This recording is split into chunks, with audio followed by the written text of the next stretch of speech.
Bonjour à tous et bienvenue dans ce Morning Bull Live. Nous sommes le 18 octobre 2024. C'est vendredi matin, c'est la fin de la semaine. Et bonne nouvelle, c'est l'échéance des 3 sorcières. Alors encore une fois, on va nous faire le coup. Oui, mais attention, c'est l'échéance, c'est le 3e vendredi du mois. Donc forcément, il va y avoir beaucoup de volume et puis le marché va être très très volatile. Et puis comme d'habitude, il va rien se passer. Mais bref, je vous l'aurais dit, au moins, c'est l'échange des 3 sorcières aujourd'hui. Beaucoup de bruit pour rien. Pour le reste, eh bien, le marché continue encore et encore et encore et encore de monter. Record du monde pour le DAX, record du monde pour le Dow Jones pour la 885e fois de l'année. C'est presque trop facile, ça n'arrête plus de monter.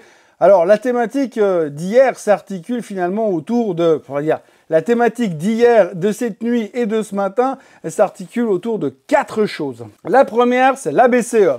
La deuxième, c'est les chiffres de Taiwan Semiconductor. La troisième, c'est Nestlé. Et la quatrième, eh bien, c'est les chiffres de Netflix hier soir.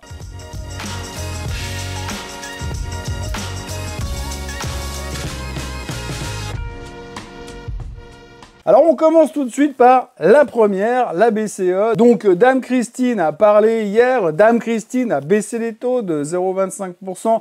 J'ai envie de dire comme c'était prévu, c'est pas une surprise, ni dans un sens, ni dans l'autre, c'est pas trop baissé, c'est pas assez, c'est bref, c'est comme il fallait. C'est parfait pour ne pas déranger le marché. Au contraire, ça lui a même carrément fait plaisir, puisque derrière, eh bien, on a vu donc le DAX part au plus haut de tous les temps, le CAC 40 n'est pas au plus haut de tous les temps, mais on se rapproche des 7600, plus 1,2% de hausse sur le CAC 40 à cause de la baisse des taux en Europe. Bref, un meeting de la BCE qui était presque aussi sexy qu'un meeting de la Fed.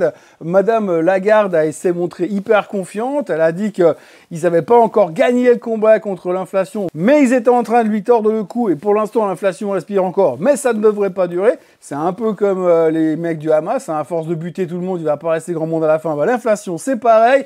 La BCE est en train de gagner le combat, elle s'attend à un soft landing sans aucun problème et elle a carrément exclu la possibilité d'une récession. Alors c'est vachement courageux parce que perso, j'aurais pas osé annoncer le fait que j'étais certain qu'il n'y aurait pas de récession en Europe dans les 12 prochains mois. Surtout quand on voit la gueule de l'Allemagne, on peut se poser des questions, mais apparemment, Dame Lagarde, elle sait de quoi elle parle, elle est certainement mieux informée que moi, donc du coup, que des bonnes nouvelles du côté de la BCE, un feedback positif. Alors, encore une fois, ils n'ont pas dit ce qui allait se passer lors du prochain meeting de la BCE parce qu'ils continuent de surfer sur la vague et de réagir en fonction des chiffres économiques qui vont sortir ces prochains temps.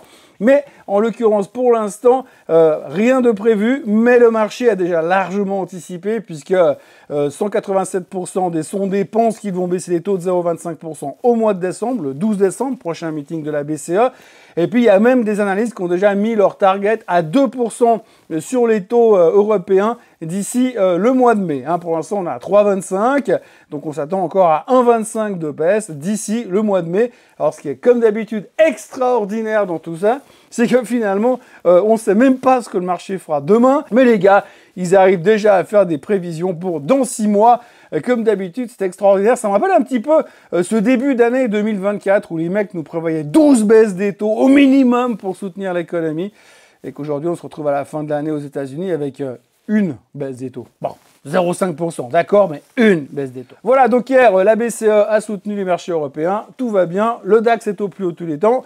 Le reste, on s'en fout. Tout le monde est content, tout le monde est heureux et ça se passe super bien et ça continue à être dans la bonne direction. Alors encore une fois, ceux qui disent que les bourses mondiales sont les reflets de l'économie, eh ben, ils se gourrent. Deuxième sujet de la journée, Taiwan Semiconductor. Je vous en parlais hier matin, ils ont donc publié leurs chiffres, plus 54% sur leurs bénéfices et puis alors surtout, ils se sont montrés dithyrambiques sur le sujet qui nous intéresse vraiment aujourd'hui, l'intelligence artificielle, qui continue de cartonner. Donc ASML s'était vautré il y a 48 heures à cause des semi-conducteurs, mais pas de l'intelligence artificielle. Et cette fois, Taiwan Semiconductor fait un carton, eh bien, à cause de l'intelligence artificielle aussi. Donc, excellente nouvelle, le monde peut s'effondrer, la peste peut revenir sur la Terre et on peut déclencher une 3e guerre mondiale.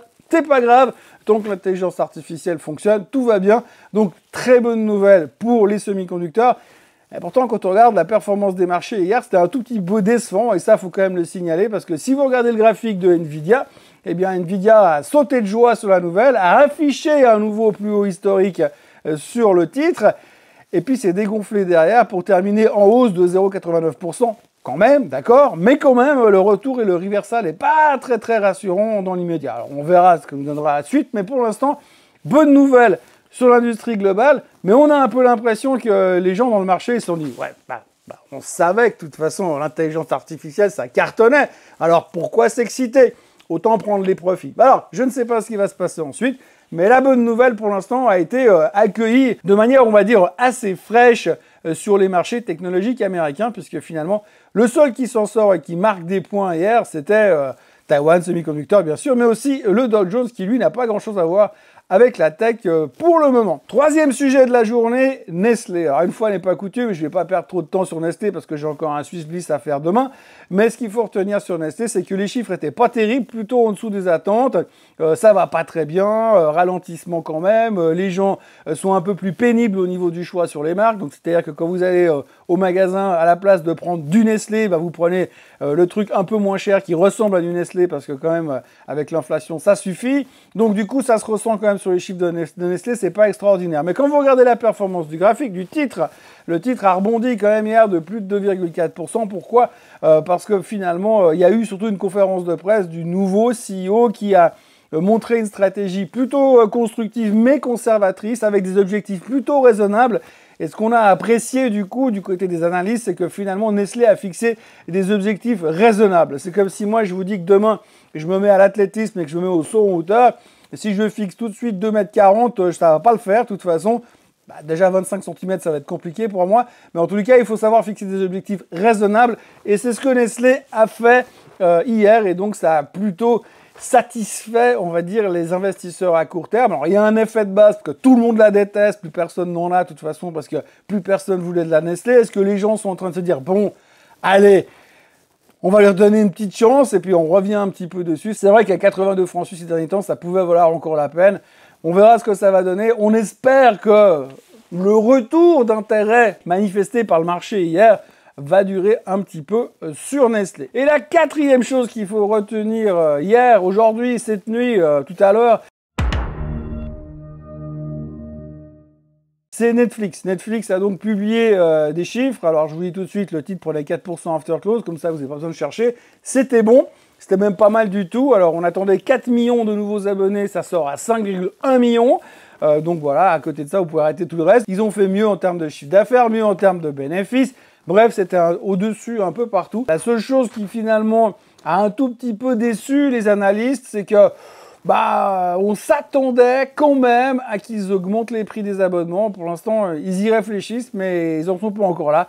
Résultat, c'était un petit peu le seul bémol. Donc, bon chiffre de chez Netflix, rassurant pour le secteur, on va dire, nouvelles technologies et nouveaux moyens de s'amuser. Surtout de ne plus ressortir de chez soi et se taper les 5 saisons de la dernière série en date de chez Netflix. Tout ça pour dire que c'était plutôt pas mal et que le bilan de cette journée du 17 octobre était plutôt encourageante sur les marchés. Au niveau des news du jour, il n'y a pas grand chose à raconter. Il y a peu de chiffres économiques qui seront publiés aujourd'hui, pour ne pas dire rien du tout. Ce matin, néanmoins, il y a eu les chiffres du PIB chinois qui était en hausse de 4,6%, avec une croissance du PIB un poil supérieure à ce qui était attendu, mais ça reste quand même inférieur aux 5% qui a été fixé par le gouvernement chinois, qui va forcément devoir trouver des responsables. Toujours pas forcément plus d'informations sur le stimulus qui pourrait être amélioré ou pas pour l'instant, donc ça reste un peu l'épée de Damoclès au-dessus du marché chinois. Donc ça, c'est des choses qui vont devoir surveiller ces prochains temps. Mais pour l'instant, ça reste très calme. Pour ce qui est des chiffres trimestriels, nous sommes vendredi, donc forcément, il y a moins de publications. Néanmoins, il y aura deux choses à surveiller aujourd'hui. C'est American Express et Schlumberger qui publieront tout à l'heure avant l'ouverture aux États-Unis. Voilà, ce matin, les futurs sont inchangés. Et moi, il me reste à vous souhaiter une excellente fin de journée, de semaine. Demain, on se retrouve pour le Swiss Bliss, comme d'habitude. Et puis, je voudrais juste préciser une chose, je suis en vacances la semaine prochaine, donc il n'y aura pas des morning bulls comme d'habitude. Je ne sais pas trop comment je vais m'organiser. J'ai déjà préparé une ou deux vidéos et qui apparaîtront sur la chaîne la semaine prochaine, dont la première commencera lundi matin, ça s'appelle les 5 plus gros crashs de l'histoire, ça sortira lundi matin, et puis entre deux, en fonction de l'actualité, je vous ferai des petites vidéos pour vous dire bonjour de là où je serai en vacances. Donc Morning Bull K1K la semaine prochaine, Swiss Bliss ce week-end, d'autres vidéos qui arriveront durant la semaine, et puis de toute façon, je vous retrouve comme d'habitude, bon pied bon oeil avec un nouveau Swiss Bliss le week-end d'après, donc ça nous mène au 26 octobre, un truc comme ça. Et puis après, on prendra comme d'habitude, mais je ne serai jamais très très loin. Toujours est-il que, voilà, il est aussi temps de prendre quelques reculs par rapport à ces marchés. Et puis, j'aimerais vous signaler une chose, c'est que quand même, j'ai constaté avec les années que chaque fois que je pars, que je m'absente, les marchés se font secouer dans un sens ou dans l'autre. Donc la dernière fois que je suis parti en vacances, on a eu droit au carry trade, et les marchés se sont fait déglinguer.